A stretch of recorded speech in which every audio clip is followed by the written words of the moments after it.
Welcome to Wisdom Sleep Stories. I hope you enjoy your moment of relaxation. Between the ages of 3 and 6, something remarkable begins to unfold in the inner world of a child. Imagination, which had flickered in earlier years like a candle in the wind, now expands into a central feature of play and learning. It colors nearly everything the child does, from the stories they tell, to the games they invent, to the questions they ask about the world around them. This is the age when the mind learns to wander freely, to build castles from nothing, and to populate empty rooms with invisible friends and fantastical creatures. The transformation is gradual but unmistakable, like watching a garden come into bloom. Pretend play becomes more organized during these years. What once appeared as simple make-believe now weaves itself into complex storylines with beginnings, middles, and endings. A child might spend an entire afternoon orchestrating an elaborate adventure, complete with characters, conflict, and resolution. The narratives grow longer, the details richer, and the emotional stakes higher. Play is no longer just activity. It becomes a form of storytelling, a way of making sense of experience and exploring possibilities that lie beyond the boundaries of ordinary life. One of the most charming developments of this period is object substitution. A stick becomes a magic wand. A cardboard box transforms into a racing car or a spaceship bound for distant planets.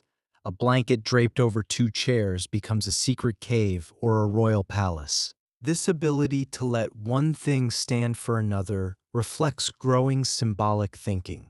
The child understands, in some deep and intuitive way, that meaning can be assigned and reassigned, that the world is not fixed but fluid, open to interpretation and reinvention.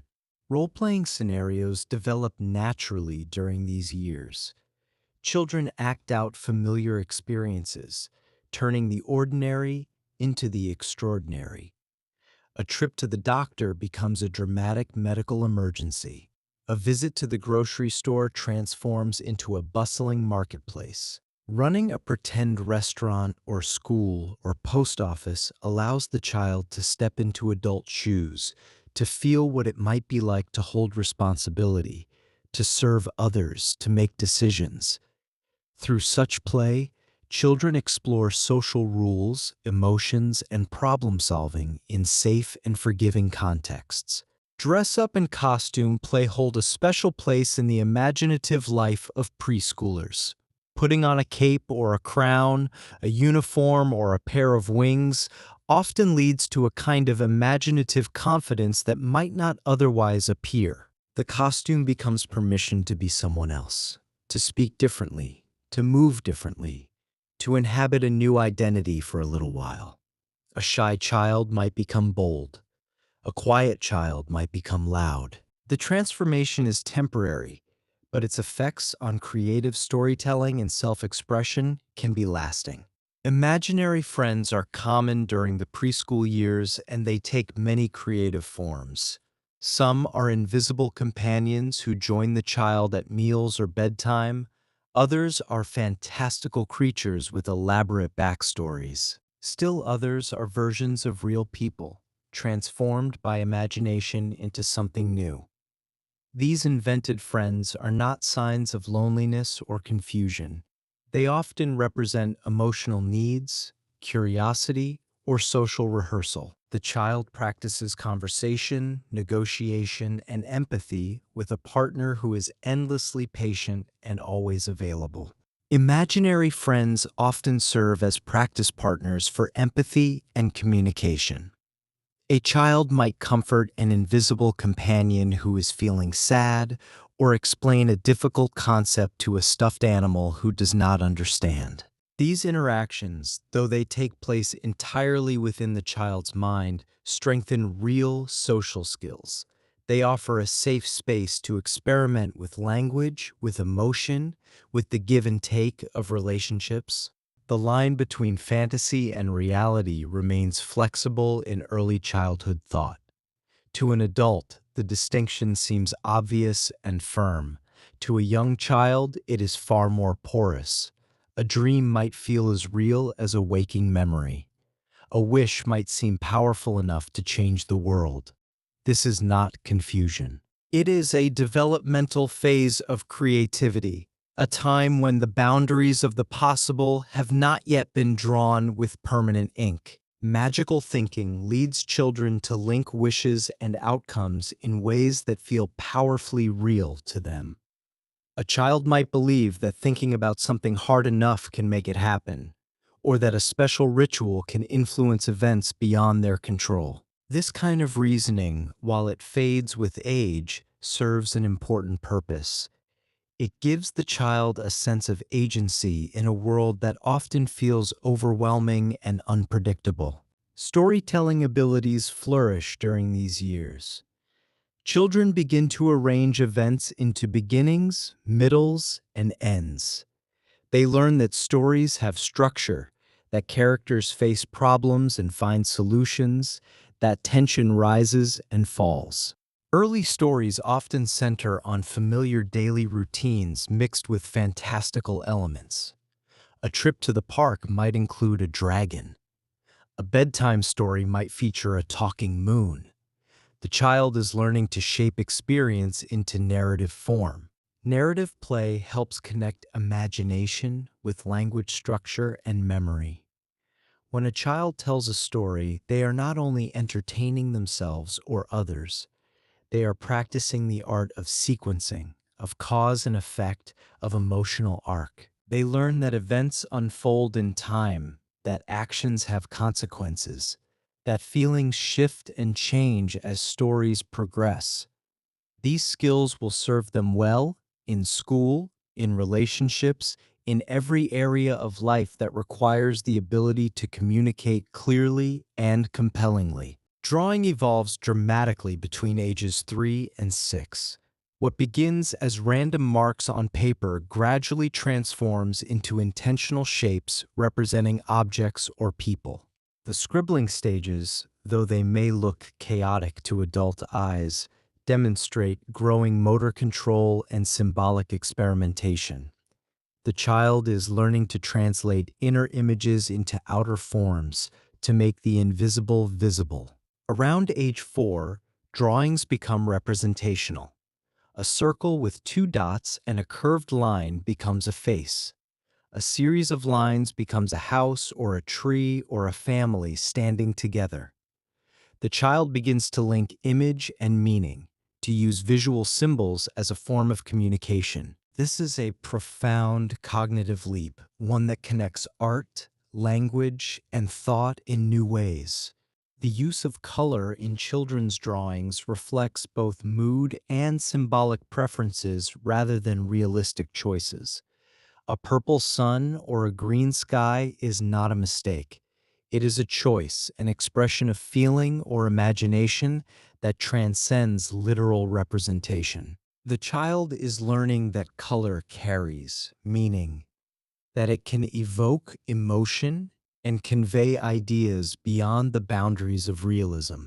Expanding form and composition in drawings parallel maturing spatial understanding.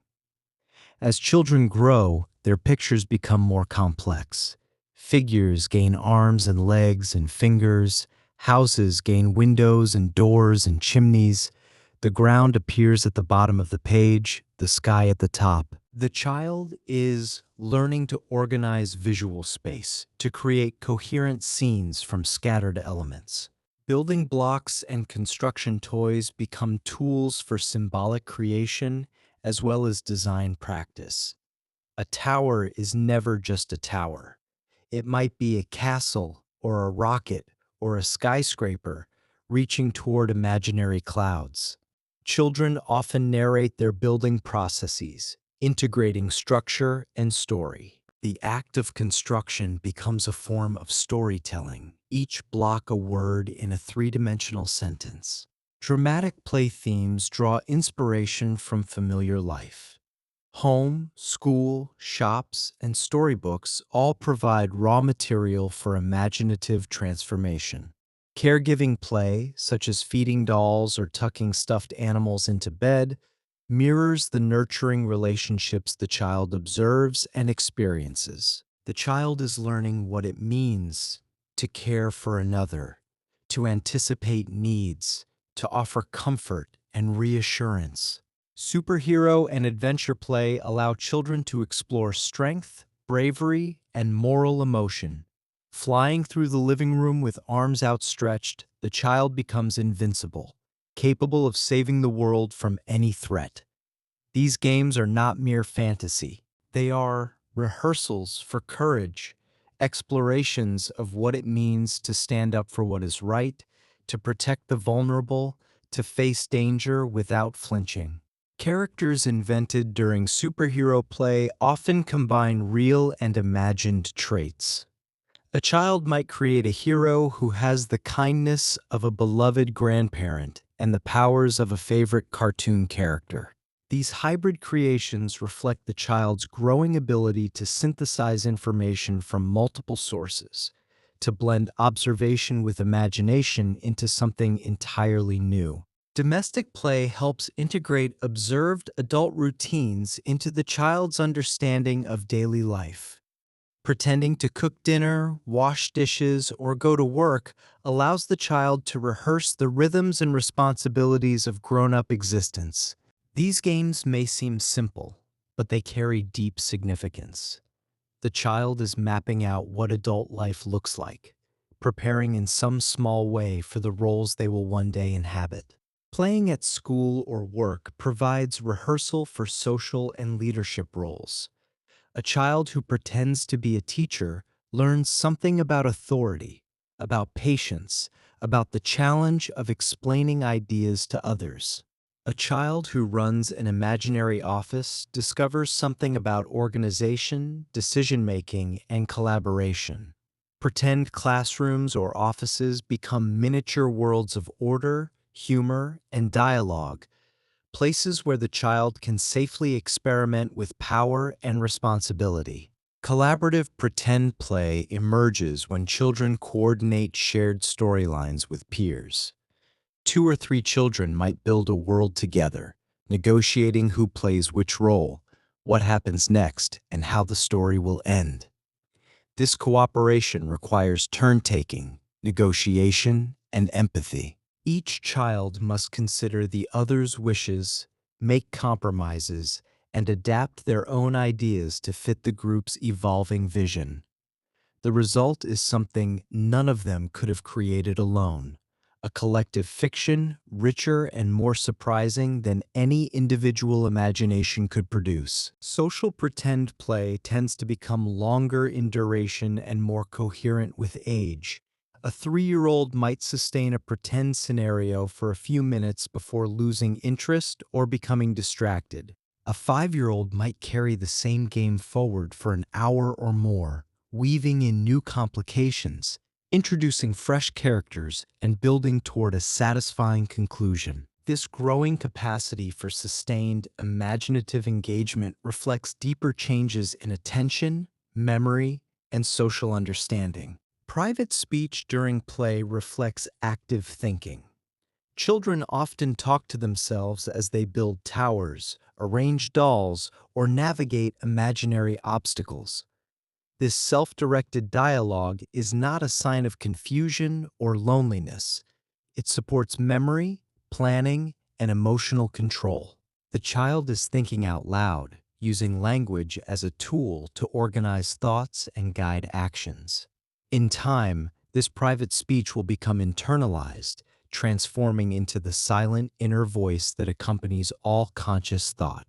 Creativity blossoms through improvisation, where rules shift fluidly and ideas emerge spontaneously.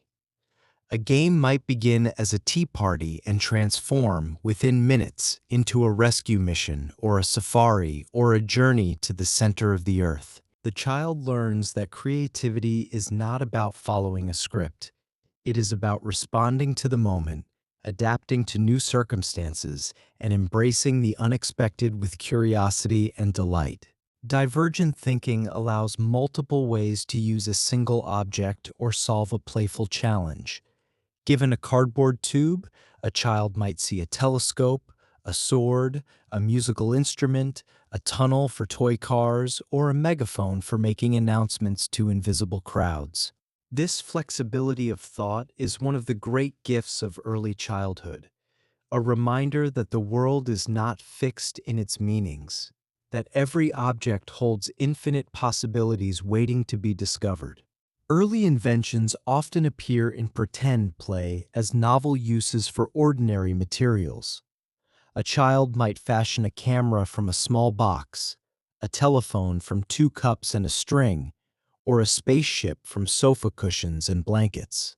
These creations may seem crude by adult standards, but they represent genuine acts of innovation. The child is learning to transform raw materials into tools of imagination, to see potential where others see only the ordinary. Humor becomes more frequent during these years, fueled by surprise, wordplay, and playful contradictions. A child might laugh uproariously at a nonsense rhyme, a silly face, or a story that defies logic. This emerging sense of humor reflects growing cognitive flexibility. The child understands how things are supposed to be and delights in seeing those expectations upended. Laughter becomes a way of celebrating the unexpected, of finding joy in the absurd. Preschoolers delight in absurd combinations like talking animals or upside-down worlds. A cat who wears a hat, a fish who flies through the sky, a house made of candy, or a world where gravity works in reverse. These fantastical scenarios tickle the imagination and stretch the boundaries of what seems possible. They teach the child that reality is not the only story worth telling, that the mind can venture far beyond the limits of the everyday. As cognitive flexibility grows, children start to appreciate jokes and nonsensical rhymes. They begin to understand that humor often depends on incongruity, on the collision between expectation and reality. A joke is funny because it surprises, because it takes a familiar pattern and twists it into something new. This understanding marks a significant milestone in intellectual development, a sign that the child is learning to play with ideas as skillfully as they play with toys. Nighttime imagination intertwines play themes with dreams and inner stories. The adventures of the day often continue into sleep, transformed by the mysterious logic of dreaming. A child who spent the afternoon pretending to be a pirate might dream of ships and treasure and distant islands. Dream images reflect both impressions from the day and emerging symbolic thought. They are windows into the child's inner world, glimpses of the imagination at work even when consciousness has faded. Imagination can also create fears, as vivid mental images feel temporarily real. A monster in the closet, a shadow that moves like a creature, a sound in the night that might be something terrible. These fears are not irrational. They are natural consequences of a powerful imagination that has not yet learned to distinguish reliably between the real and the imagined. The child's mind is capable of conjuring terrors as easily as wonders, and both deserve gentle attention. Children may use storytelling or pretend play to master these imagined worries. A child who fears monsters might invent a brave hero who defeats them. A child who worries about separation might create a story in which lost characters find their way home. This kind of imaginative coping transforms uncertainty into manageable narrative form. The fear does not disappear, but it becomes something that can be shaped, controlled, and ultimately overcome through the power of story. Play themes often echo cultural traditions, media, and family life. A child raised on fairy tales will play differently from one raised on science fiction. A child who watches cooking shows might spend hours in a pretend kitchen. A child whose family travels frequently might turn every cardboard box into an airplane or a train. These influences seep into the imagination, providing raw material that the child then transforms according to their own creative vision. Children adapt these cultural influences, mixing them creatively with personal experience. A superhero might speak with a grandmother's accent. A princess might live in a house just like the child's own. A spaceship might be piloted by a family pet. These hybrid creations reflect the child's unique perspective on the world, a perspective shaped by everything they have seen and heard and felt, blended together into something entirely original. Gender patterns in play appear through observed interests, not fixed rules. Some children gravitate toward dolls, others toward trucks, still others toward both or neither. These preferences are influenced by many factors, including the examples set by adults and peers, the toys made available, and the child's own emerging sense of identity. Choices of themes or roles often mirror social examples rather than biological limits, reminding us that play is always a product of both nature and culture. Solitary pretend play provides quiet space for deep concentration and internal rehearsal. A child playing alone can follow their own thoughts wherever they lead, without the need to negotiate or compromise. This kind of play allows for intense focus, for the exploration of ideas that might feel too private or too fragile to share. It is not inferior to social play, it is simply different, offering its own unique benefits for creative and emotional development. Social pretend play invites complex negotiation of shared symbols and storylines. When children play together, they must find common ground, agree on meanings, and coordinate their actions. This process strengthens communication skills, builds empathy, and teaches the art of collaboration. The child learns that imagination is not only a solitary gift, but also a social one, something that can be shared, expanded, and enriched through connection with others. Play complexity increases as children balance individual imagination with group coherence. The challenge of collaborative pretend is finding a story that works for everyone, that honors each child's contributions while maintaining some kind of narrative logic. This balancing act requires flexibility, patience, and creativity. The children who master it learn lessons that will serve them throughout their lives in every situation that requires them to work together with others toward a common goal. Props enrich fantasy by giving tangible shape to invisible ideas. A wooden spoon becomes a microphone. A scarf becomes a cape, or a river, or a magic carpet. A shell becomes a telephone to another world. These simple objects anchor the imagination, providing something concrete to hold on to as the child ventures into abstract realms. The value of a prop lies less in realism and more in flexibility. The best props are those that can become anything the child needs them to be. Simple, everyday objects often become stand-ins for elaborate creations during play. A pile of pillows becomes a mountain range. A laundry basket becomes a boat. A blanket draped over chairs becomes a cave or a tent or a secret hideout. The child learns to see beyond the surface of things, to recognize that meaning is not inherent in objects but assigned by the mind. This insight is one of the great discoveries of early childhood. Verbal storytelling during play strengthens narrative language and sequence awareness. As children narrate their adventures, they practice putting events in order, connecting causes with effects, and building toward conclusions. They learn that stories have rhythm, that tension rises and falls. These lessons, absorbed through play, prepare them for the more formal storytelling they will encounter in books and school. Children frequently revise their ongoing stories as new ideas arise mid-play. A narrative that began as a simple quest might suddenly acquire new characters, unexpected twists, or an entirely different destination. This willingness to adapt and improvise reflects a creative confidence that many adults struggle to maintain. The child has not yet learned to fear revision, to cling to original plans, or to worry about consistency. They follow the imagination wherever it leads, trusting that the story will find its way. Pretend play scaffolds memory skills through repeat performances of invented scenes.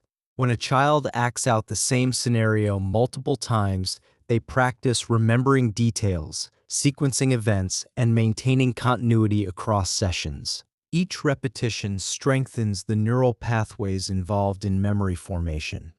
The child is training their brain through the joyful rehearsal of stories that matter to them. Story themes often cycle between safety and adventure, reflecting emotional exploration.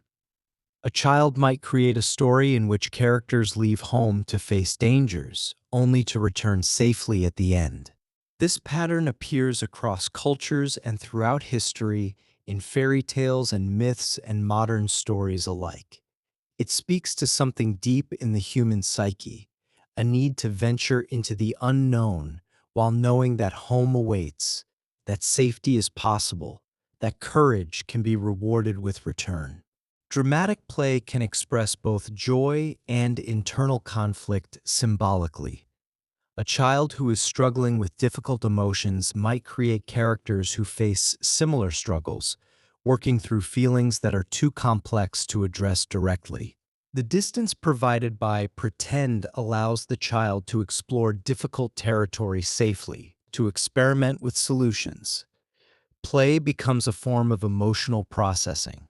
When children assign roles, they also practice empathy by imagining others' perspectives. To play the villain, the child must understand what motivates villainy. To play the hero, they must feel what heroism requires. To play a baby or a parent or a teacher, they must step outside their own experience and inhabit someone else's point of view. This exercise in perspective taking builds emotional intelligence that will serve them throughout their lives. Switching roles mid-play shows adaptability and curiosity about multiple viewpoints. A child might begin as the princess and then become the dragon, begin as the patient, and then become the nurse, begin as the student, and then become the teacher. This flexibility demonstrates a growing understanding that identity is not fixed, that different situations call for different responses, that every person contains multitudes. The child is learning to see the world through many eyes. Group imagination benefits from shared rhythm, dialogue, and mutual inspiration. When children play together, ideas bounce from one mind to another, each contribution sparking new possibilities in the others. The story that emerges is a collective creation, shaped by multiple imaginations working in concert. This collaborative creativity teaches children that they are not alone in their imaginative lives, that together they can build worlds more elaborate than any single mind could construct. The flow state during immersive play resembles creative engagement in adults. When a child is deeply absorbed in pretend, time seems to disappear. The outside world fades. The child exists entirely within the story they are creating, lost in focused attention that psychologists call flow. Artists, musicians, and scientists describe similar states. The child is learning early what it feels like to lose oneself in creation. Humor during play often softens tension and reinforces social bonds.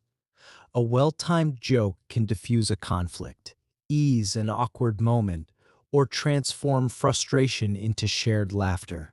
Children learn quickly that humor is a powerful social tool, one that can build connection and create a sense of belonging. The child who can make others laugh holds a kind of social magic. Pretend mistakes and exaggerated silliness become laughter cues among peers. A child might deliberately mispronounce a word, make a character fall down in a ridiculous way, or invent an absurd rule for a game just to see others giggle. This playful testing of boundaries strengthens friendships and creates shared memories. The laughter that results is not mere amusement. It is a form of social glue, binding children together through shared delight. Repeated play themes demonstrate mastery and comfort with known material. A child might return to the same pretend scenario again and again, refining it with each repetition, exploring its possibilities more deeply. This is not a failure of imagination, but a sign of healthy development.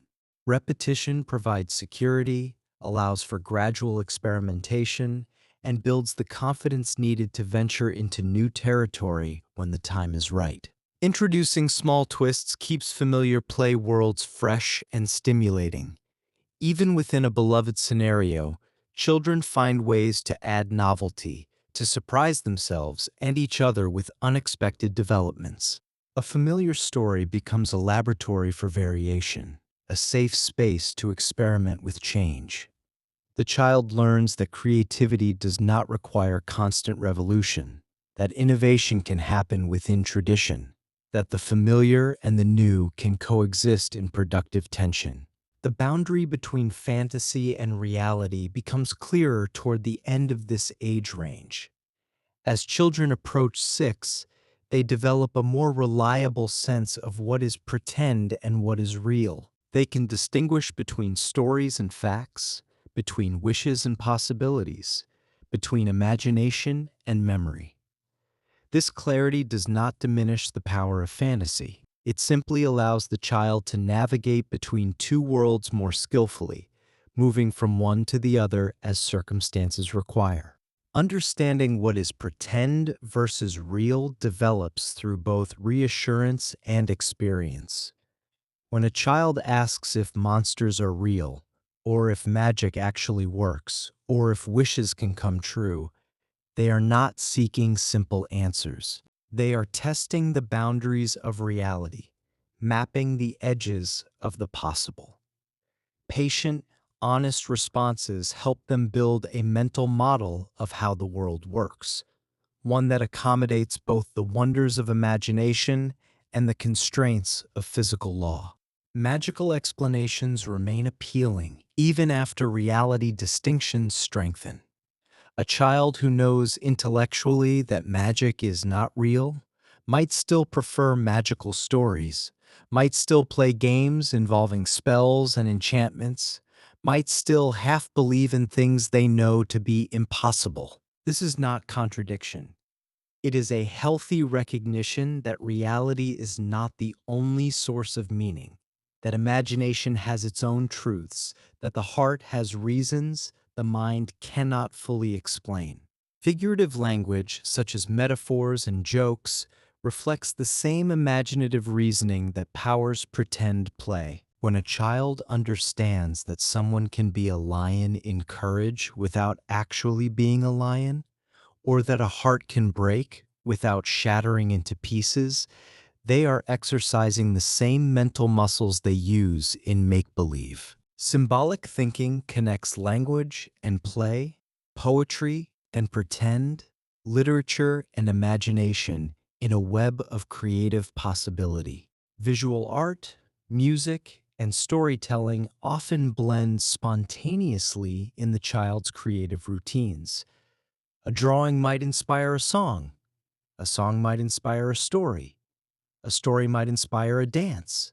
The boundaries between artistic forms are porous at this age, and children move freely among them, following their creative impulses wherever they lead. This interdisciplinary creativity is one of the great gifts of early childhood, a reminder that human expression is not limited to any single medium. The flowering of creative play. Pretend cooking, building, and traveling are among the most persistent early play themes.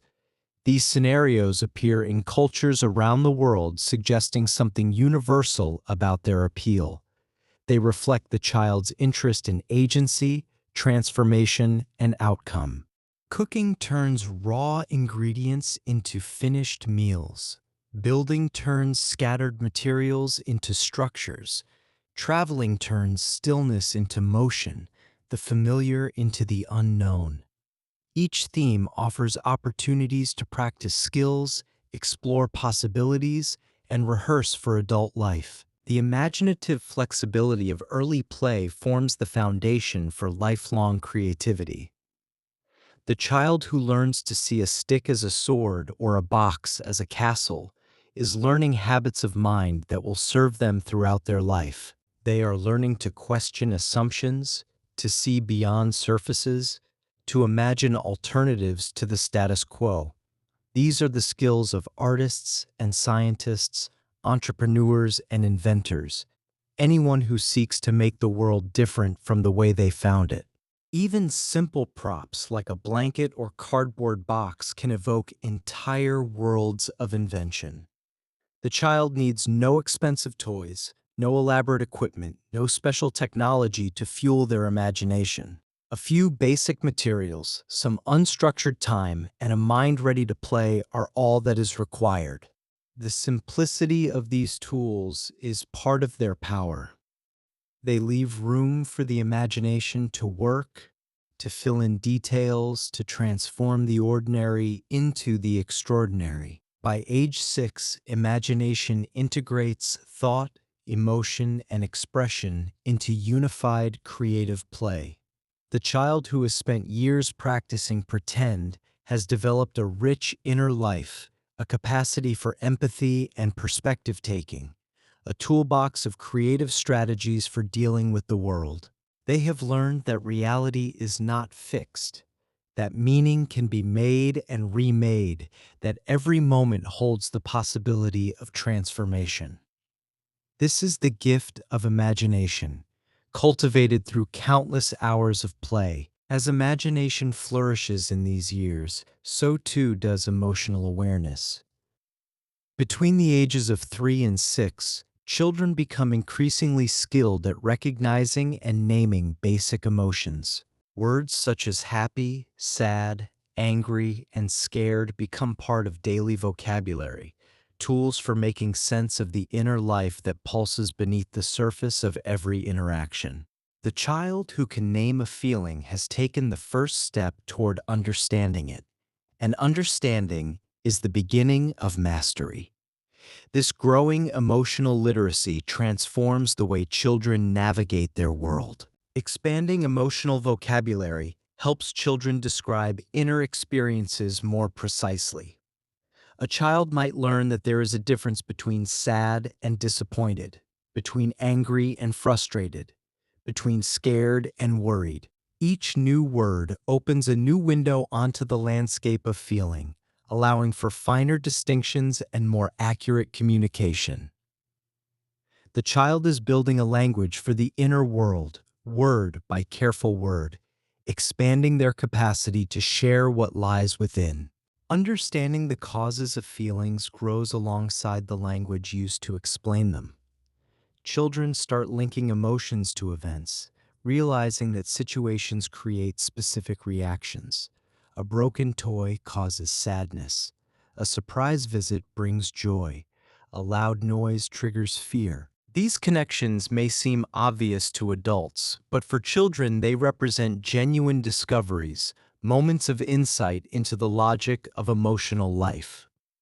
The world begins to make emotional sense in ways it never did before. Predicting how others might feel in simple situations marks early emotional reasoning. A child might anticipate that a friend will be sad about losing a game, or that a sibling will be happy about receiving a gift. These predictions require the child to step outside their own perspective and imagine what someone else might experience. It is a small act of empathy, repeated countless times throughout the day, that gradually builds into a sophisticated understanding of human nature. Reading facial expressions provides cues about others' moods and intentions. The human face is remarkably expressive, communicating emotions through subtle shifts in eyebrows, mouth shape, and eye contact. Children learn to read these signals with increasing accuracy, detecting happiness in a smile, sadness in downturned eyes, anger in a furrowed brow. This skill develops through experience, through thousands of interactions with caregivers and peers. Subtle differences in facial features guide these interpretations. A slight tightening around the eyes might signal genuine versus polite happiness. A quiver of the lip might indicate sadness barely held in check. Children learn to notice these nuances, to read between the lines of facial expression, to understand that emotions are often more complex than a single word can capture. Understanding body language joins facial reading as a nonverbal emotional skill. Movement and posture often signal emotion even when words do not. A slumped posture might indicate defeat or exhaustion. Crossed arms might suggest defensiveness or discomfort. Bouncing and fidgeting might reveal excitement or anxiety. The child learns to integrate information from multiple channels, building a fuller picture of what others are feeling. Around this age, children begin to take another person's perspective in simple ways. Perspective taking helps them anticipate how their own actions affect others. A child who pushes a peer might begin to understand that the push caused pain and fear. A child who shares a toy might recognize the pleasure this creates. These moments of recognition are the building blocks of moral development, the foundation for conscience and consideration. The development of theory of mind means recognizing that others can have thoughts different from one's own. This is a profound cognitive achievement, one that transforms how the child relates to the social world. Before theory of mind develops, the child tends to assume that everyone sees and knows what they see and know. Afterward, they understand that minds are private, that different people can hold different beliefs, that reality looks different from different points of view. False belief understanding emerges near age 4 or 5. This is the idea that someone can hold an incorrect belief, that what a person thinks is true might not match reality. Classic experiments demonstrate this milestone by asking children to predict what someone will do based on a mistaken belief. Children who pass these tests show that they understand the difference between the world as it is and the world as others believe it to be. Mastering this concept signals a key milestone in social emotional awareness, a turning point that transforms how the child understands other minds. Chapter: Understanding Emotions and Others. Empathy involves feeling with another person, while sympathy involves concern and caring for them. These two responses are related but distinct. Empathy means sharing in someone's emotional experience, feeling sad when they are sad, happy when they are happy. Sympathy means recognizing their distress and wanting to help, without necessarily experiencing the same emotion oneself. Young children often shift between empathy and sympathy without clear distinction, responding to others' feelings in whatever way comes naturally in the moment. Responses to others' distress move from reactive concern to purposeful attempts to help. A toddler who sees someone crying might become upset themselves, overwhelmed by the emotional contagion. A preschooler is more likely to approach the crying person, offer comfort, or seek assistance from an adult. This shift reflects growing emotional regulation and increasing understanding of how to translate caring feelings into helpful actions. The child learns that empathy is not just something to feel, but something to act upon. Prosocial behaviors such as sharing or comforting often begin spontaneously. A child might offer a beloved toy to a crying peer, or pat a sad friend on the back, or fetch a bandage for someone who has fallen. These simple acts of kindness reflect growing awareness of others' needs and a genuine desire to alleviate suffering. They emerge naturally from the child's developing capacity for empathy and perspective taking. No one teaches a child to care. They learn by caring. Simple acts of kindness reflect the child's growing understanding that they can make a difference in others' lives. When a child comforts a sad friend or shares a snack with someone who has none, they experience the satisfaction of helping, the pleasure of connection, the power of generosity.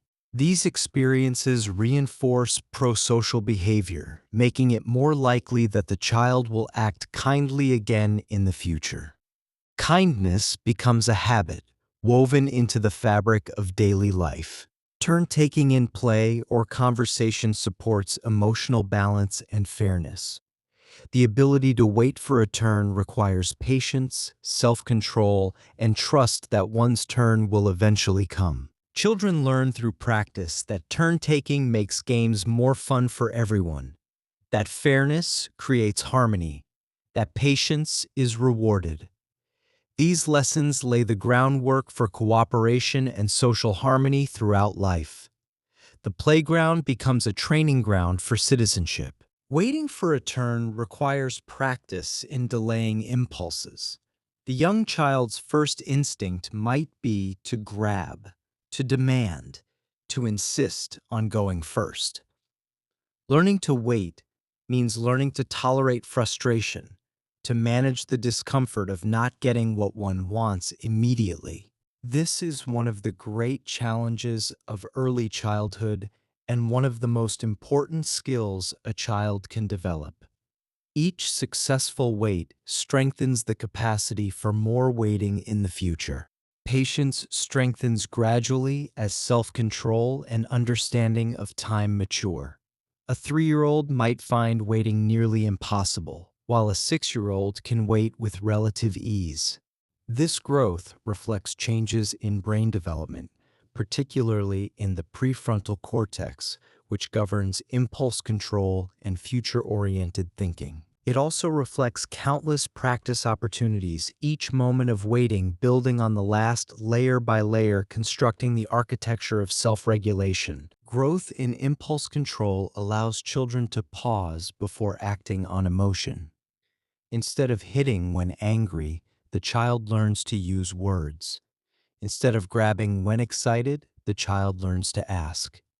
Instead of crying when disappointed, the child learns to cope. These pauses between feeling and action create space for thought, for consideration, for choice. They are the foundation of emotional self-regulation, the building blocks of a measured and thoughtful approach to life. Frustration tolerance expands as problem-solving replaces immediate reaction. A child who once might have thrown a toy in frustration now tries a different approach, asks for help, or takes a break before trying again. This shift represents a significant developmental achievement, the beginning of resilience and persistence in the face of challenge. The child learns that obstacles are not dead ends, but invitations to think creatively. Managing anger becomes a learning process through trial, reflection, and imitation. Children watch how adults handle frustration and model their own responses accordingly. They experiment with different strategies, discovering what works and what does not. They reflect on their experiences, gradually building a repertoire of anger management techniques that will serve them throughout their lives. The child who learns to manage anger has gained a skill of immense value, one that will shape relationships, opportunities, and well-being for decades to come.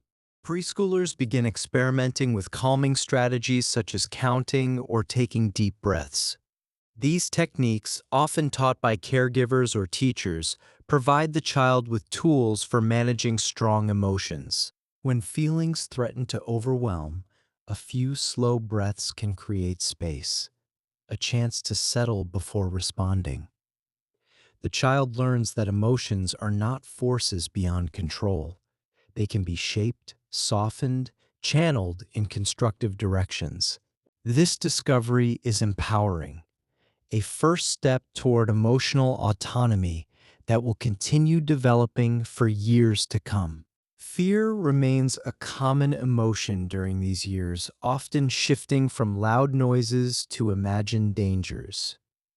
A toddler might startle at sudden sounds or unfamiliar faces. A preschooler is more likely to fear monsters under the bed, darkness in the hallway, or creatures conjured by an active imagination. These fears reflect the expanding reach of the child's mind, its growing ability to anticipate and imagine possibilities that lie beyond the immediate present. The same imagination that creates wonderful stories can also create frightening ones. These fears typically lessen as logical understanding replaces magical thinking.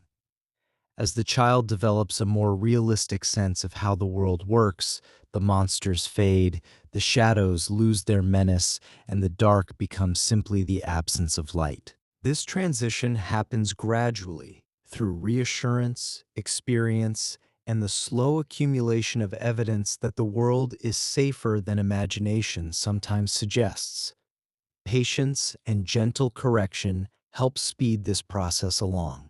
Mild anxiety may arise as awareness of risk and separation deepens.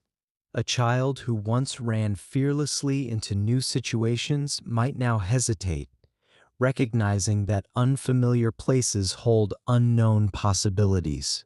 Separation from caregivers, once accepted without thought, might now trigger worry about when they will return. This anxiety is a sign of healthy cognitive development, a recognition that the world contains uncertainties that must be navigated with care. Jealousy can appear in response to attention given to siblings or friends. When a parent holds a new baby, when a playmate receives praise, when a sibling gets a gift, the child might feel a sharp pang of envy. In such moments, children explore fairness, sharing, and belonging. They grapple with the uncomfortable truth that love and attention are not unlimited, that they must sometimes share what they most want to keep for themselves alone. Pride emerges when effort and accomplishment receive positive acknowledgement. The child who masters a new skill, completes a difficult task, or creates something beautiful experiences a glow of satisfaction that needs no external reward. Genuine pride encourages motivation and a sense of competence. It tells the child that their efforts matter, that they are capable of growth, that persistence pays dividends in the currency of achievement. This internal reward becomes a powerful motivator for future effort. Feelings of guilt arise when children sense they have caused harm or broken a rule. This is the beginning of conscience, the internal voice that holds the child accountable even when no adult is watching. Early conscious development blends empathy with internalized guidelines. The child feels bad about hurting others not because punishment awaits, but because they genuinely care about the well-being of those around them. Guilt, in this sense, is a gift, a sign that moral feeling has taken root. Shame differs from guilt by focusing on the self rather than the action. Guilt says, I did something bad. Shame says, I am bad. Brief shame experiences often follow social correction or unmet expectations. A child who fails publicly, who is criticized harshly, or who falls short of their own standards might experience a wash of shame that colors their sense of self.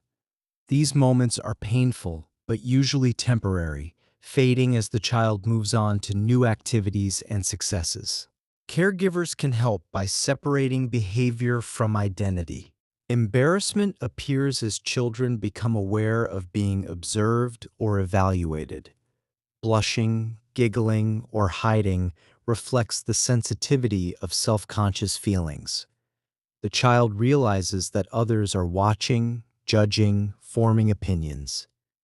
This awareness is a mixed blessing. It makes social calibration possible, but it also opens the door to self-consciousness and concern about how one appears in the eyes of others. Disappointment grows more nuanced as hopes and outcomes can now be compared. The child who eagerly anticipated an outing only to have it canceled experiences disappointment more keenly than before. They can now hold in mind what they expected and compare it to what actually occurred. The gap between hope and reality becomes a source of pain that requires processing and support. Managing disappointment requires both emotional distance and support through understanding. A caring adult can help the child put disappointment in perspective, acknowledge the pain without drowning in it, and look forward to future possibilities. The child learns that disappointment, though painful, is survivable. It does not define them or determine their future. It is simply part of life, something to be felt and then released. Regulation of excitement emerges as children learn to moderate intense joy. Happiness can be as overwhelming as anger, as difficult to contain as fear. A child on the verge of a birthday party or a holiday might vibrate with anticipation, unable to sit still or focus on anything else. Learning to calm down after high-energy moments reflects developing control, the ability to shift gears when circumstances require a quieter mode. Knowing when to calm down requires reading social cues and understanding context. The excitement appropriate at a party might be disruptive in a library. The energy welcomed on a playground might be unwelcome at a dinner table. Children gradually learn to match their emotional expression to the setting, to modulate their intensity according to the demands of the situation. Emotional display rules involve understanding when certain emotions are appropriate to show. Not every feeling should be expressed in every context. A child might feel angry at a friend, but learn that expressing that anger directly could damage the relationship. They might feel sad at a celebration, but recognize that showing sadness would dampen others' joy. These display rules are culturally shaped, varying from place to place and family to family. Cultural and social settings influence these display expectations. In some families, open emotional expression is encouraged. In others, restraint is valued. Children absorb these norms through observation and correction, learning what their particular social world expects of them. This learning is not always explicit.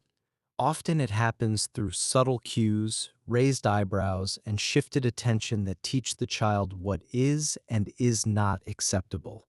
Around age 5, children begin intentionally hiding emotions to protect others' feelings. A child might pretend to like a gift they do not want, or hide disappointment to avoid hurting a friend who tried their best. This ability reflects empathy and cognitive complexity working together. The child can imagine how their true feelings might affect another person and choose to present a different face to spare them pain. Emotional self-awareness allows children to reflect on their own moods and triggers. The child begins to recognize patterns in their emotional life. They might notice that they get cranky when hungry, anxious when rushed, or sad when left alone too long. Self-awareness transforms fleeting feelings into recognizable patterns, opening the door to deliberate self-management. This capacity for reflection is one of the most valuable skills a child can develop. Talking about feelings with trusted adults strengthens emotional understanding. Conversations about emotion weave language and reflection into regulation skills. When a parent asks how a child is feeling and listens carefully to the answer, they teach that feelings are worthy of attention, that words can capture inner experience, that sharing emotion creates connection rather than vulnerability. These conversations build emotional intelligence, one exchange at a time, strengthening the bond between adult and child while expanding the child's capacity for self-expression. Using words instead of actions to express upset becomes a learned social milestone. Language gives children alternatives to hitting, crying, or withdrawal. Instead of pushing when frustrated, the child learns to say, "I am frustrated." Instead of throwing toys when angry, they learn to announce their anger in words. This verbal expression creates distance from the emotion, making it easier to manage and less likely to harm others. Calming strategies often draw from imitation, copying soothing routines seen in caregivers. A child who has been held and rocked when upset might learn to rock themselves. A child who has heard calm music during difficult moments might hum to themselves when stressed. These self-soothing techniques, borrowed from loving relationships, become internalized resources that the child can access whenever needed. Comfort seeking, such as holding a toy or asking for a hug, remains common and healthy throughout these years. There is no age at which children outgrow the need for comfort. Seeking reassurance from beloved objects or trusted people is not a sign of weakness, but of healthy attachment. The child who can ask for a hug when sad has learned that help is available, that they need not face difficult feelings alone. This capacity for reaching out in times of need will serve them well throughout their lives. Attachment security continues to influence how children recover from emotional distress. A child who has experienced consistent, responsive caregiving develops confidence that comfort is available when needed. This security becomes a foundation for emotional regulation, a safe base from which the child can venture into challenging situations. A stable emotional base encourages exploration and resilience in new experiences. The child who knows they can return to safety is more willing to take the risks that growth requires. This secure foundation is one of the most precious gifts a caregiver can offer, a gift that keeps giving throughout life. Emotional resilience grows through success at recovering after disappointment or fear. Each time a child bounces back from a setback, they learn something important about their own capacity to cope.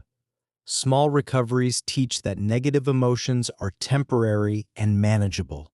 The storm passes. The sun returns. Life goes on. These lessons accumulate over time, building a reservoir of confidence that the child can draw upon when facing future challenges. Resilience is not an inborn trait. It is built through experience, one recovery at a time. Each small triumph over difficulty strengthens the child for whatever lies ahead. Mood fluctuations are typical during these years, reflecting developmental energy and sensitivity. A child might swing from elation to despair within the space of an hour, or cycle through excitement, frustration, and contentment before lunch. These fluctuations are not signs of instability. They reflect the intensity of childhood experience, the way feelings seem to fill the whole world when you are small. As the child matures, these swings become less extreme and more predictable. The emotional thermostat learns to regulate itself with increasing precision. Excitement, fatigue, and frustration often intermingle within short time spans. A tired child is more likely to become upset. An excited child might quickly become overwhelmed. A frustrated child might suddenly burst into tears or laughter depending on how the moment unfolds. Adults who understand these patterns can respond with patience and perspective, knowing that the emotional weather of childhood changes quickly and that clear skies often follow the fiercest storms. Emotional intensity may appear stronger than in later years due to limited regulation skills. The preschooler who screams in rage or dissolves in tears is not necessarily more emotional than an adult who feels similar feelings. They simply have fewer tools for modulating their expression. As regulation skills develop, The same intensity of feeling can be contained, channeled, and expressed in more measured ways. The feelings do not diminish. The container grows larger, more flexible, more capable of holding complexity. As social awareness grows, children begin comparing emotions across peers. They notice that different people react differently to similar situations. One child laughs at something that makes another cry. One child fears what another approaches eagerly. Recognizing that others feel differently fosters flexibility in responses. The child learns that there is no single correct emotional reaction to any situation, that feelings are as varied as the people who experience them. This insight is the beginning of true empathy. Emotional understanding deepens with play scenarios involving make-believe feelings. Pretending to comfort a sad character helps solidify empathy practice. The child who acts out caring for an upset friend is rehearsing a skill they will use in real relationships. The distance of pretend makes it safe to explore difficult emotions without the stakes of actual distress. Play becomes a laboratory for emotional learning, a place where the child can experiment with responses they might hesitate to try in real life. Cooperative play introduces situations that test fairness, forgiveness, and compromise. When children play together, conflicts arise. Toys must be shared, rules must be negotiated, feelings get hurt and must be repaired. These challenges provide opportunities for emotional growth that cannot be replicated in any other context. The child learns through experience what books and lectures cannot fully teach. They discover that relationships require work, that harmony must be maintained through ongoing effort and goodwill. Friendships offer a training ground for emotional honesty and support.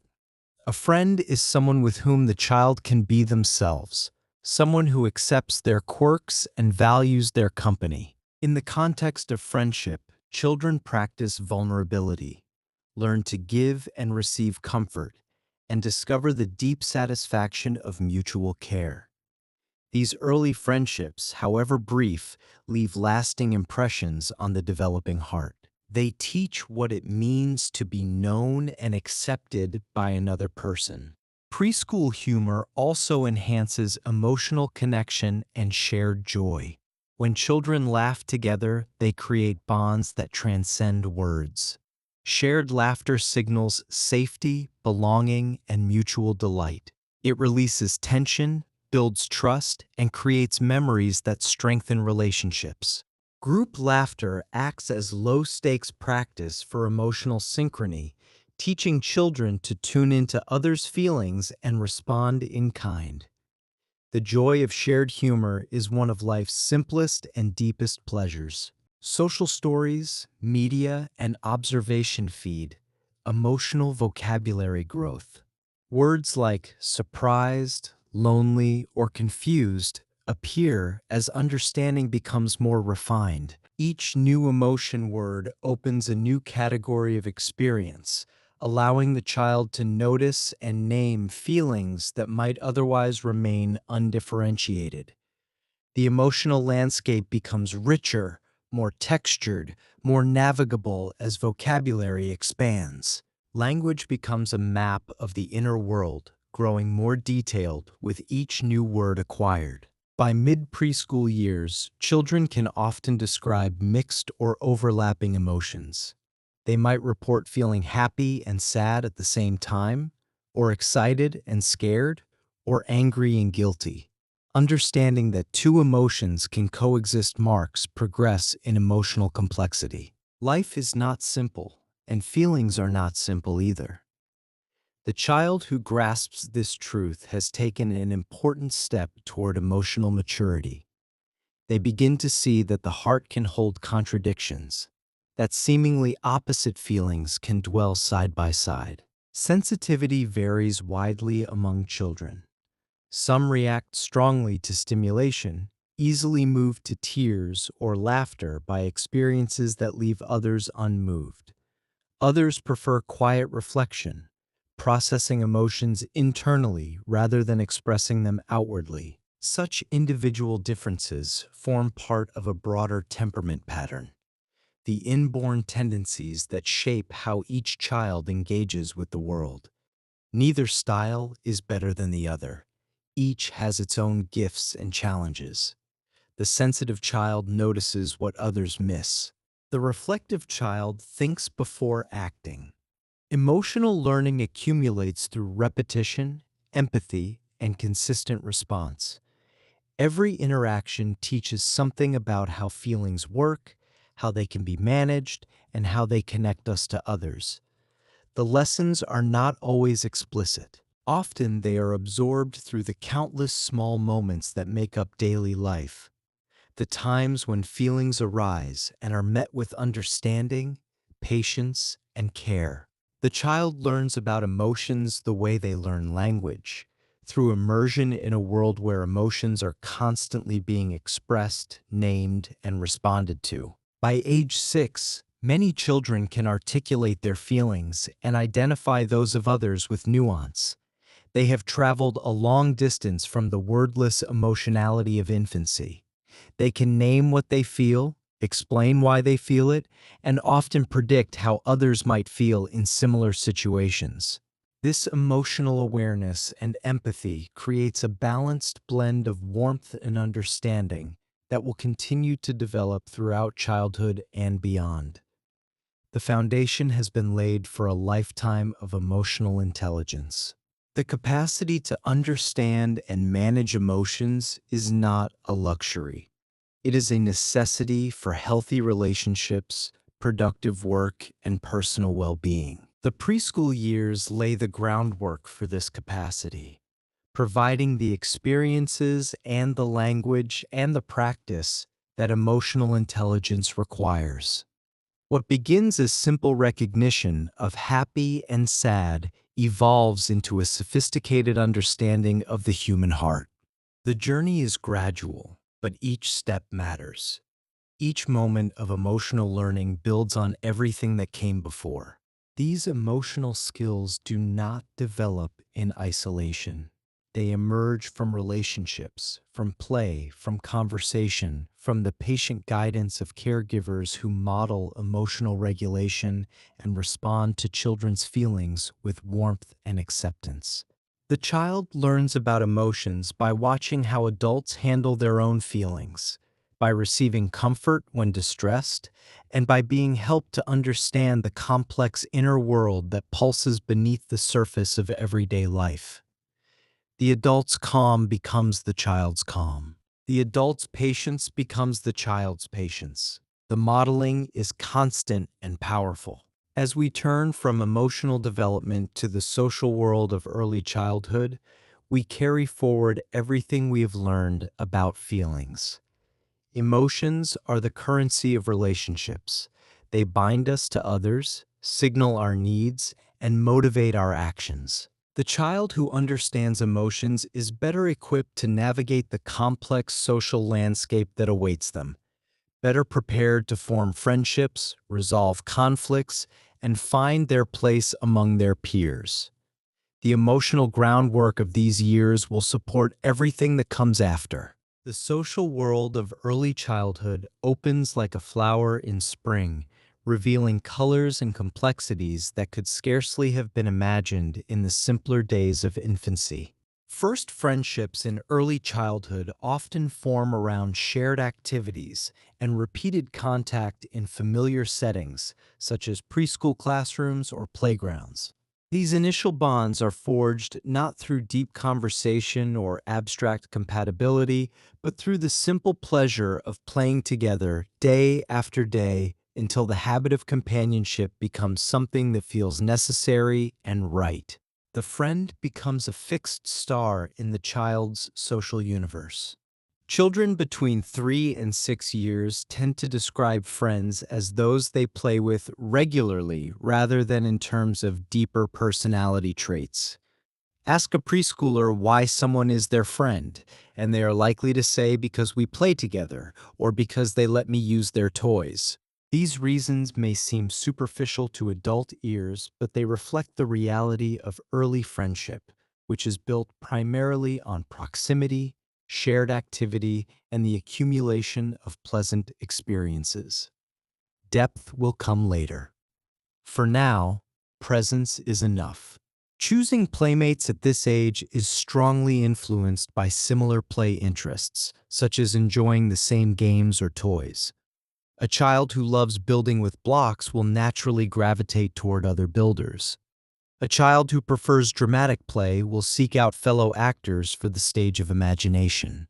These shared interests create common ground, a foundation upon which friendship can be constructed one play session at a time.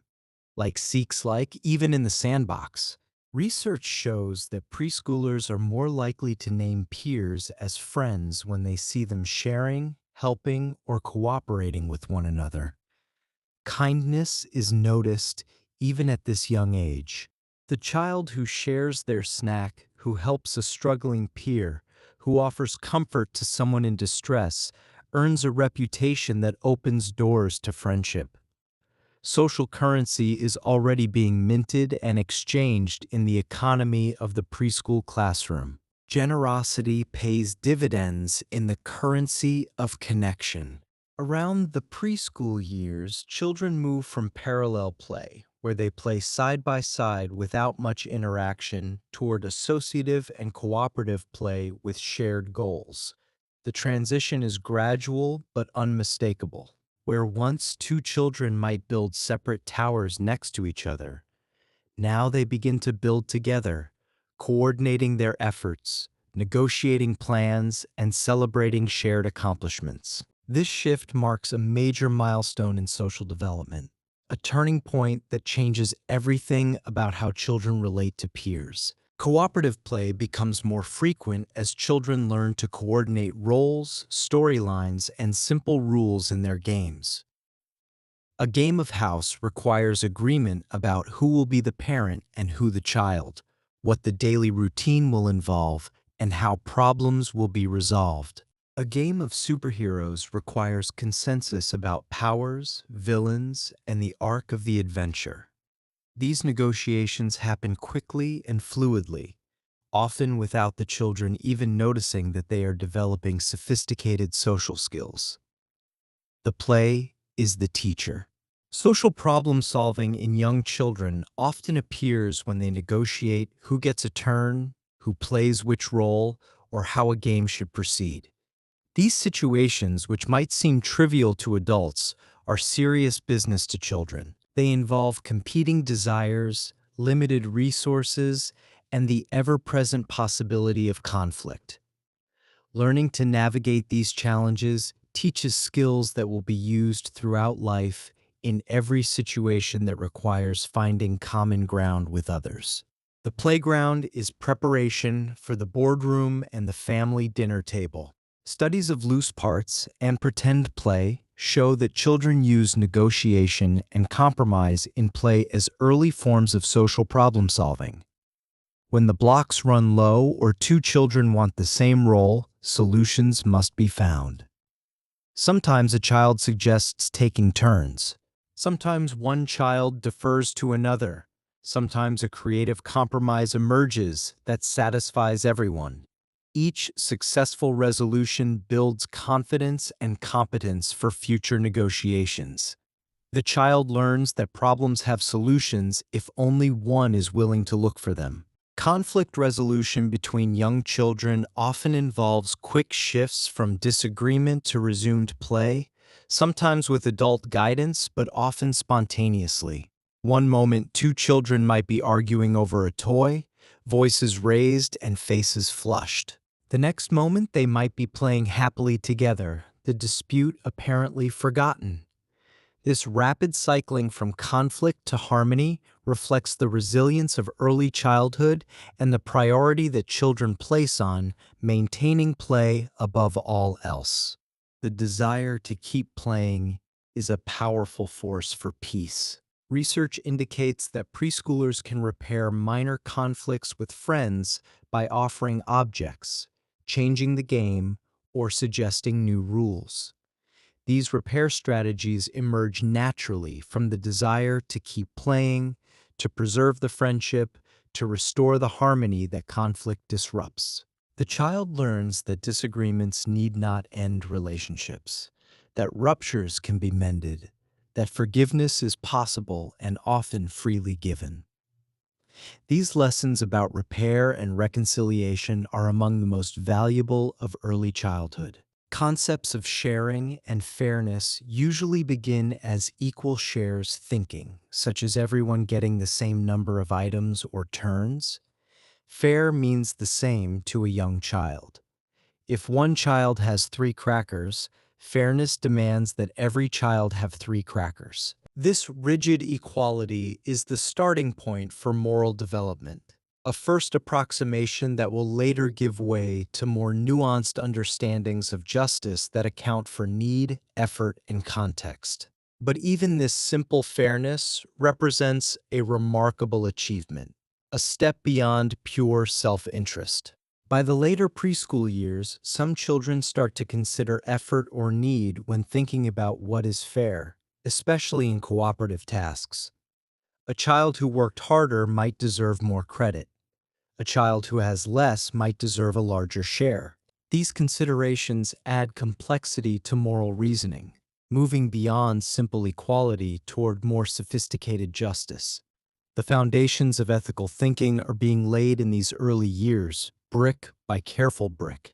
Understanding and following rules often starts through simple imitation of adults or older children during games and routines. The rules of a game, like the rules of social life, are first learned by watching others and copying what they do. Later, the reasons behind the rules become clearer, and the child begins to internalize them as their own values rather than external constraints imposed from above. What begins as imitation becomes conviction. Studies of gameplay in preschool show that children sometimes enforce rules on peers even more strictly than adults do, reflecting early moral seriousness.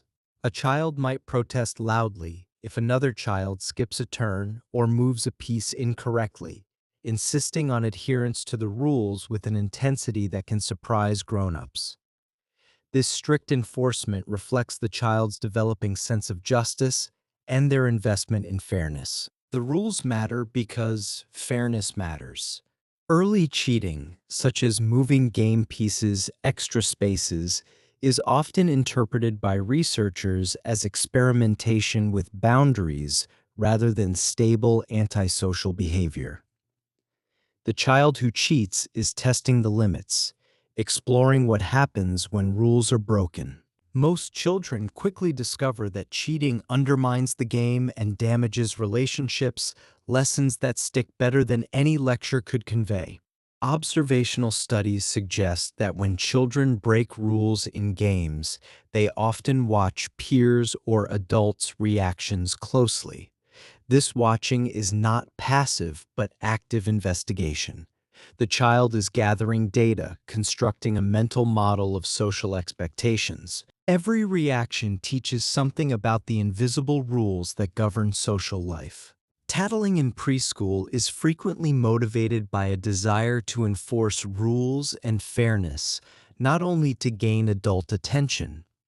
When a child runs to tell a teacher that someone has broken a rule, they are often seeking justice rather than mere attention.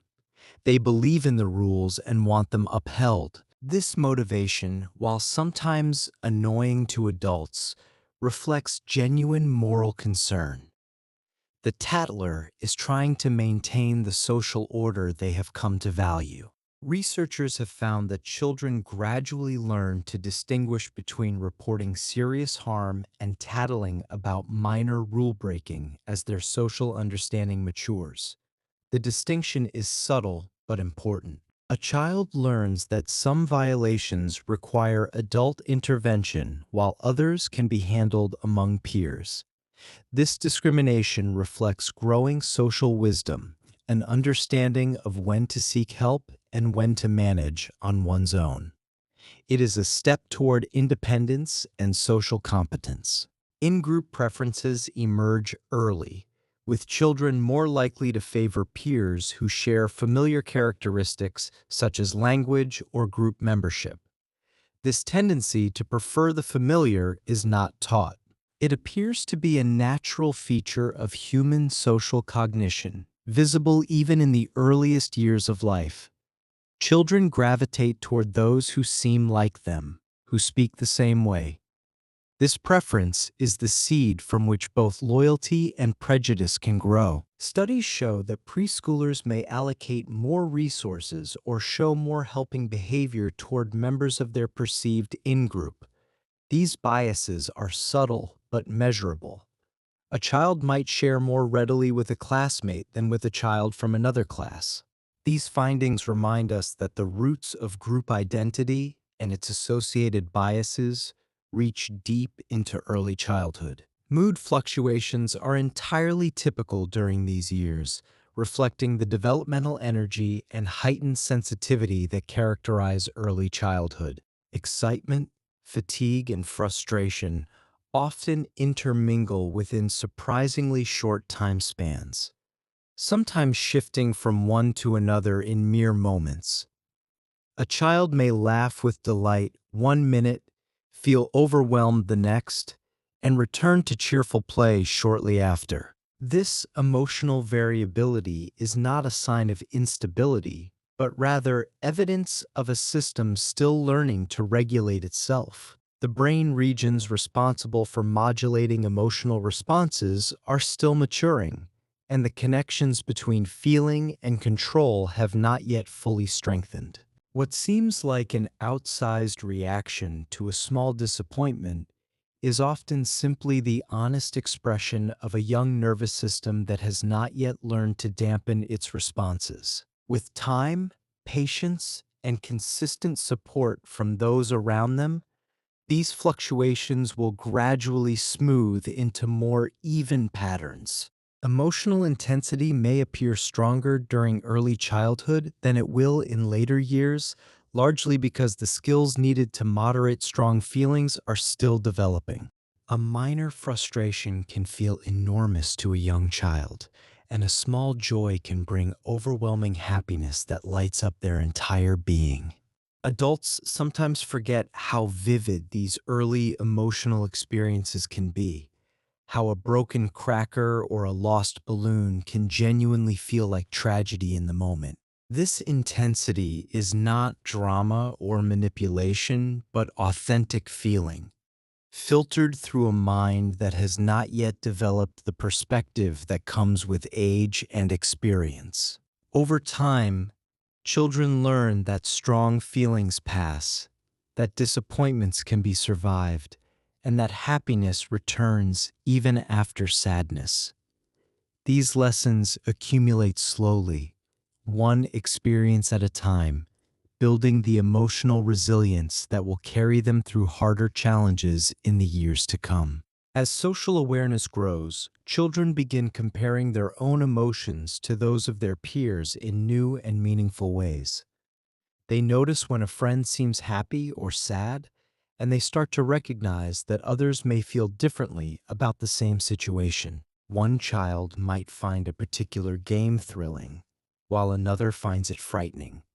And recognizing this difference requires a kind of mental flexibility that develops gradually during these years. This recognition fosters adaptability in their responses, allowing children to modify their behavior depending on who they are with and what emotions are present in the moment. A child might learn to be gentler with a sensitive friend, or more energetic with a boisterous one, adjusting their approach based on emotional cues they are learning to read with increasing accuracy and confidence. Emotional understanding deepens considerably through play scenarios involving make-believe feelings. When children pretend to comfort a sad character or celebrate with a happy one, they solidify their empathy practice in ways that feel safe and exploratory. A child soothing a crying doll or cheering up a dejected stuffed animal is rehearsing the very skills they will need in real relationships throughout their lives. These imaginary interactions allow children to experiment with emotional responses without the pressure of real consequences. They can try different approaches, see what feels right, and carry those lessons into their actual lives with others. The boundary between pretend and real remains permeable enough that skills learned in one realm transfer readily to the other. This is one of the quiet gifts of imaginative play during these formative years. Cooperative play introduces situations that test fairness, forgiveness, and compromise in increasingly complex ways. Disagreements arise naturally when children work together, and resolving them requires patience and perspective from everyone involved. A shared building project might collapse due to competing visions, or a pretend game might stall when two children want the same role.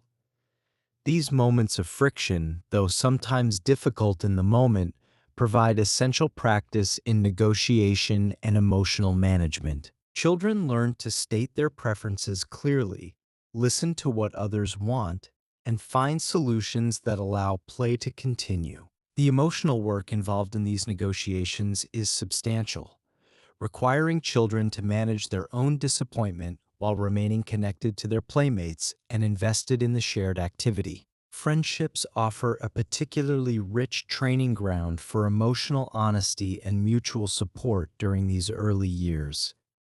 Within the safety of a trusted relationship, children can express their true feelings and receive understanding in return.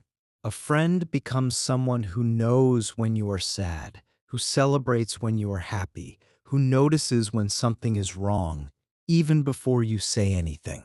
These early friendships teach children that emotional connection is possible, that vulnerability can be met with care rather than judgment, that sharing feelings deepens rather than weakens bonds between people. The lessons learned in these first close relationships shape expectations about intimacy and trust that persist throughout life. Even simple interactions between young friends carry weight far beyond what they might appear to hold on the surface. Preschool humor also enhances emotional connection and shared joy in ways that strengthen social bonds between peers.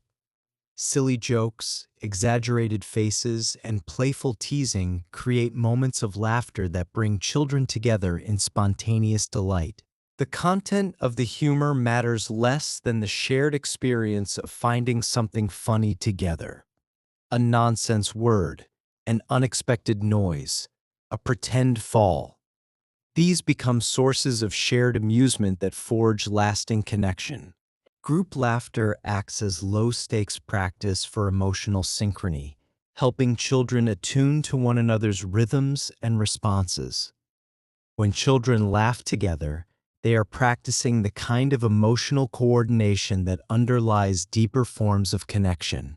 They are learning to share, feeling states, to respond to social cues, and to create moments of mutual happiness and warmth. Social stories, media, and everyday observation continue to feed emotional vocabulary growth throughout these years. Words like surprised, lonely, confused, jealous, nervous, proud, or excited appear as understanding becomes more refined. Children absorb these terms from the conversations around them, from the books they hear read aloud, and from the programs they watch. Each new word provides a handle for grasping an experience that might otherwise remain formless and difficult to communicate to others. Naming an emotion makes it more manageable, more understandable, more shareable with people who care. The expansion of emotional vocabulary is one of the quiet achievements of these years, gradually giving children a richer palette for describing their inner lives and making sense of the feelings that move through them each day. By mid-preschool years, many children can describe mixed or overlapping emotions with surprising accuracy and sophistication. They begin to understand that two emotions can coexist within the same moment, that someone can feel both happy and nervous about an upcoming event, or both sad and relieved when something ends. This recognition of emotional complexity marks genuine progress in inner awareness and self-understanding. Life does not always present simple feelings, and the ability to hold multiple emotions simultaneously reflects a more sophisticated understanding of human experience. Children who grasp this complexity are better prepared for the nuanced emotional landscapes they will encounter as they grow older and face more complicated situations in their relationships and lives. Sensitivity varies widely among children of the same age, and these differences deserve respect rather than correction or concern. Some children react strongly to sensory input, social situations, or emotional events, while others prefer quiet reflection and take longer to show their feelings outwardly. Neither approach is better or worse. They simply represent different ways of experiencing the world and processing what happens in it. Such individual differences form part of a broader temperament pattern that shapes how each child engages with their environment and the people around them. Understanding a child's particular sensitivity helps adults respond in ways that honor rather than override their natural tendencies and rhythms. Emotional learning accumulates through repetition, empathy, and the consistent responses of caring adults who remain present through all the ups and downs of daily life. Each interaction offers another opportunity to practice naming feelings, regulating responses, and connecting with others in meaningful ways. A comforting word after a disappointment, a celebration of a small success, a patient explanation when feelings run high. These moments add up over time, building the emotional skills that children will carry into adulthood and draw upon throughout their lives. By age 6, many children can articulate their own feelings with clarity and identify the emotions of others with genuine nuance and understanding. Emotional awareness and empathy by this stage create a balanced blend of warmth and understanding that will serve them well in the years ahead, forming the foundation for meaningful relationships and lasting personal well-being.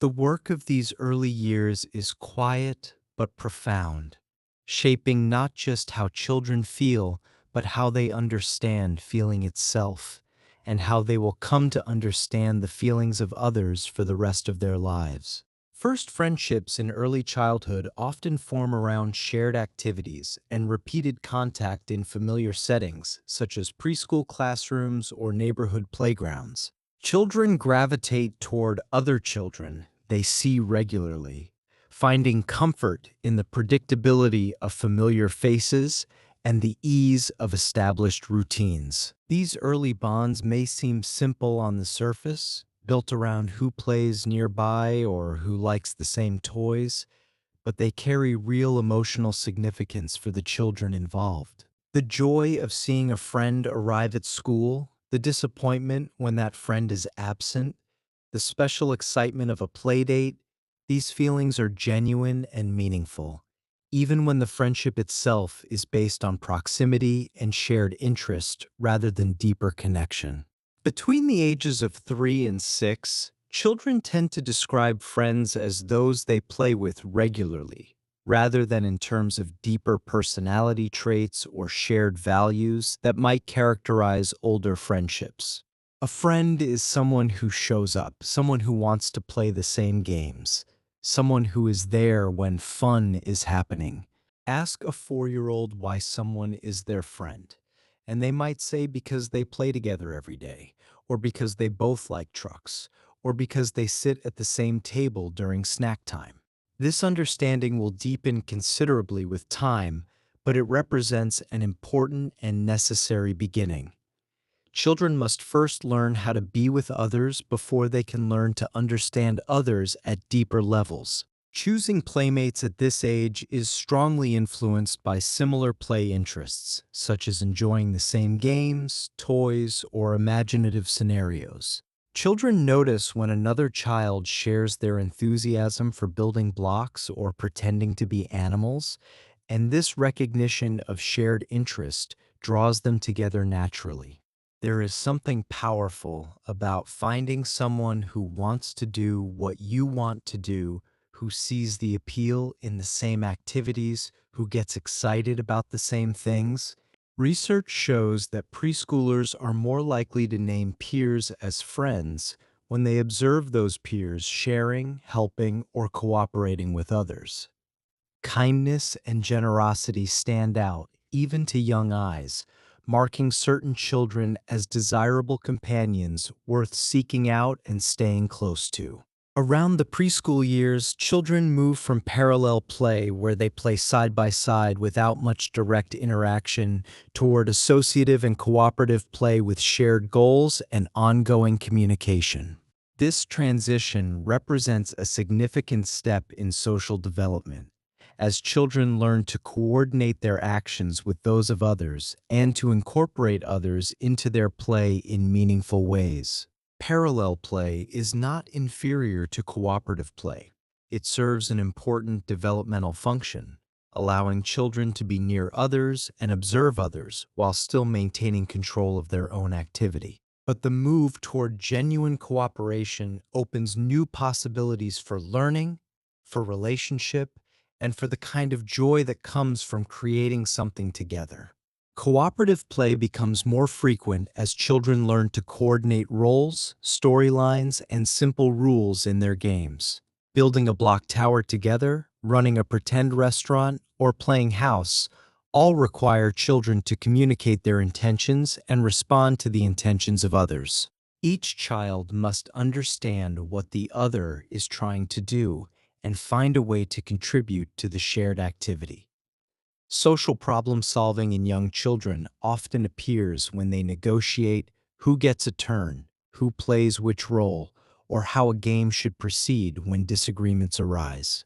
These negotiations may seem small from an adult perspective, but they represent genuine cognitive and emotional work for the children involved. Studies of pretend play and constructive play show that children use negotiation and compromise in their games as early forms of the social problem solving they will need throughout their lives. When two children both want to be the doctor in a pretend hospital, they must find a solution.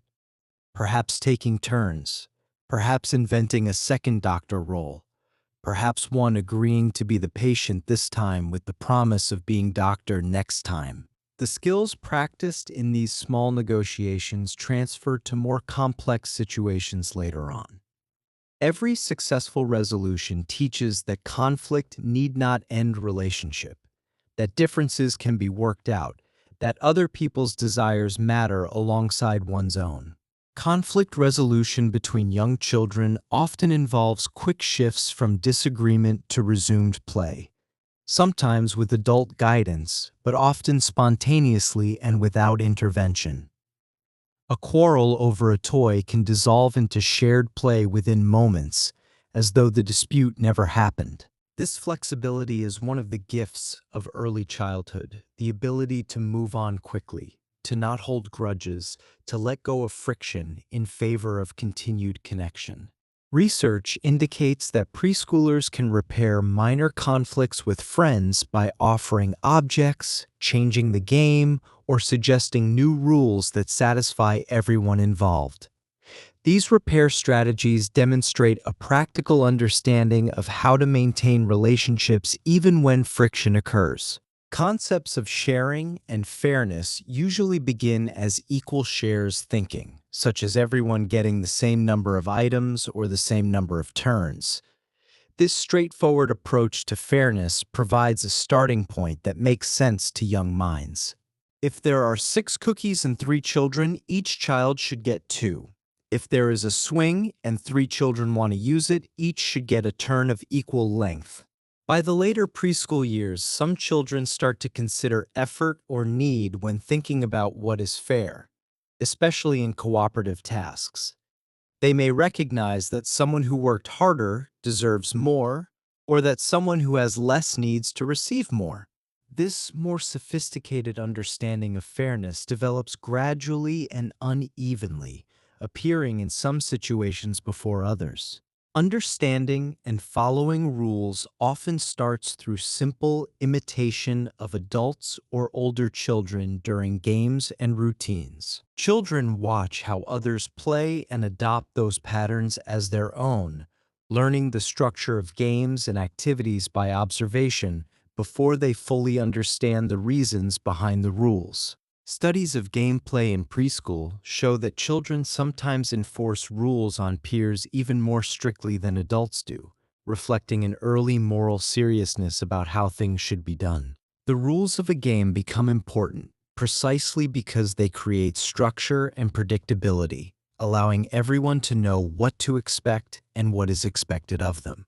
Early rule breaking, such as moving game pieces, extra spaces, or taking an extra turn, is often interpreted by researchers as experimentation with boundaries rather than stable antisocial behavior. Children are testing what happens when rules are bent, learning through the reactions of others what is acceptable and what is not. Observational studies suggest that when children break rules in games, they often watch peers or adults' reactions closely to gather information about social expectations. The response to rule breaking teaches more than the rule itself ever could. Through these experiments, children learn not just what the rules are, but why they matter and what happens when they are violated. Tattling in preschool is frequently motivated by a desire to enforce rules and fairness, not simply to gain adult attention or get someone in trouble. When a child reports that another child took too many crackers or skipped someone's turn, they are often expressing genuine concern about the maintenance of fair order. Researchers have found that children gradually learn to distinguish between reporting serious harm and tattling about minor rule breaking as their social understanding matures. They come to understand that some violations warrant adult intervention while others can be handled among peers or simply let go without comment. In-group preferences emerge early in development, with children more likely to favor peers who share familiar characteristics such as language, appearance, or group membership. These preferences appear without explicit teaching, arising from the natural human tendency to feel comfortable with the familiar and to categorize the social world into groups. Studies show that preschoolers may allocate more resources or show more helping behavior toward members of their perceived in-group than toward out-group members, even when group distinctions are arbitrary or recently created. This tendency toward in-group favoritism is not inevitable or fixed, however. Children can learn to extend their circle of concern when environments emphasize cooperation across groups and when adults model inclusive behavior consistently. The social preferences that form in early childhood are flexible and responsive to the values expressed in the surrounding community. These early patterns of friendship, fairness, rule following, and group preference represent the beginning of a social education that will continue for many years to come. The playground and preschool classroom serve as laboratories for learning how to live among others, how to balance personal desires with group harmony, and how to build relationships that matter. The lessons learned here, however simple they may seem at first glance, lay essential groundwork for all the social complexity that lies ahead in the lifelong and deeply rewarding journey of human connection, belonging, and community that each child will travel in their own unique way. Social hierarchies in preschool settings arise naturally as some children become central figures in play networks, while others remain more peripheral. This is not necessarily a matter of popularity in the adult sense of the word, but rather a reflection of who initiates play, who others want to be near, and who seems to set the tone for group activities. These patterns emerge organically through daily interactions, as children notice who is fun to play with, who has good ideas, and who makes play more enjoyable for everyone involved. Children perceived as socially skilled or cooperative often occupy more central positions in these early peer networks, drawing others to them through a combination of friendliness, imagination, and reliability. Being central in the social network is not about dominance, but about connection, about being someone others seek out, because being with them feels good. Leadership in preschool groups commonly emerges from children who initiate games, suggest roles, or coordinate group activities in ways that others find appealing and want to follow. The child who says, "Let us play store," and organizes who will be the shopkeeper and who will be the customer is exercising a form of leadership, even without formal recognition or authority. This kind of leadership is democratic in nature. It persists only so long as others choose to participate and find value in following. If a child's suggestions are consistently uninteresting or unfair, others simply drift away to different activities. Longitudinal research finds that early leadership behaviors are often associated with higher levels of social understanding and communication skills that serve children well throughout their development and into their adult lives. Children who can read social situations accurately, express themselves clearly, and respond sensitively to others' needs tend to find themselves in positions of natural influence within their peer groups. Popularity in early childhood tends to be linked more with prosocial behaviors, such as sharing and friendliness, than with dominance or aggression alone. Children who are kind, who include others readily, who share toys willingly and without resentment, these children often become the ones others want to play with and be around. Some studies show that children who are both assertive and cooperative are more likely to be rated as well-liked by their peers, suggesting that a balance of self-advocacy and consideration for others serves children well in the social world. Neither passivity nor aggression tends to produce lasting social success. Rather, it is the combination of confidence and kindness that draws others close and keeps them there.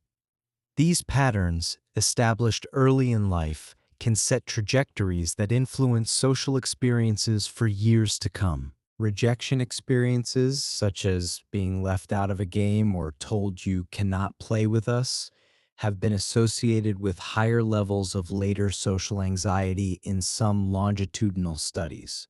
Being excluded hurts, and repeated exclusion can leave lasting marks on a child's sense of belonging and social confidence that persist long after the original incidents have been forgotten. The pain of rejection is real and should not be minimized, even when the incidents seem small from an adult perspective. Short episodes of exclusion in preschool can influence children's mood and sense of security, but many children return quickly to other activities or alternative peer groups, showing resilience in the face of social disappointment. The ability to bounce back from rejection, to find other friends, to not dwell too long on being left out, this resilience develops with practice, support, and the steady presence of caring adults who help children process difficult experiences and maintain perspective. Sibling relationships in early childhood often combine warmth, shared play, and frequent conflict, providing a unique practice ground for negotiation skills and emotional management that cannot be replicated elsewhere. Brothers and sisters play together, fight together, compete for attention, and comfort each other, all within the intimacy of family life where relationships are permanent and cannot be escaped. These relationships are among the longest lasting any person will have, and the patterns established early can persist for decades. Research links positive sibling interactions with better social competence in peer groups, while high conflict relationships can predict later social difficulties, both within and outside the family. The lessons learned with siblings, how to share space, how to resolve disputes without destroying the relationship, how to cope with not always getting what you want, how to forgive and move on after arguments, transfer naturally to relationships beyond the family walls and into the broader social world. Cross-cultural studies show that in some cultures, preschool children spend more time in mixed-age peer groups, while in others, age-segregated classrooms are more typical. These different structures shape social learning in different ways, with mixed age groups offering more opportunities for younger children to learn from older ones and for older children to practice nurturing, teaching, and leadership. Despite structural differences across cultures, many social milestones, such as forming friendships, learning to share, understanding fairness, and managing conflict, appear in the preschool years regardless of cultural context or setting.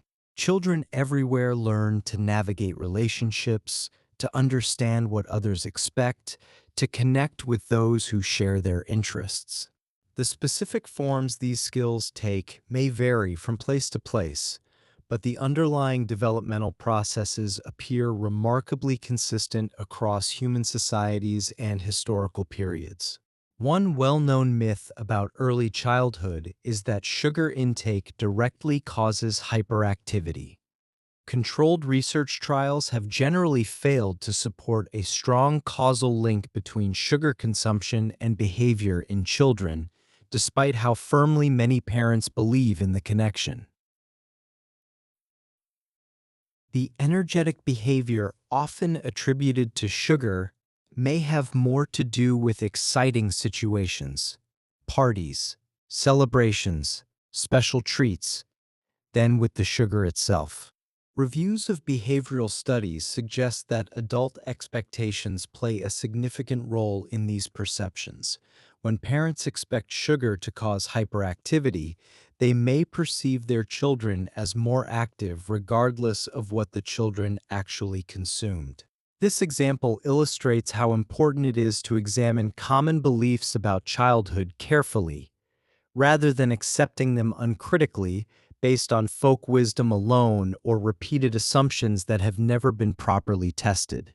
Research on imagination shows that pretend play can support the development of flexible thinking and problem-solving skills in preschoolers in ways that extend far beyond the play itself.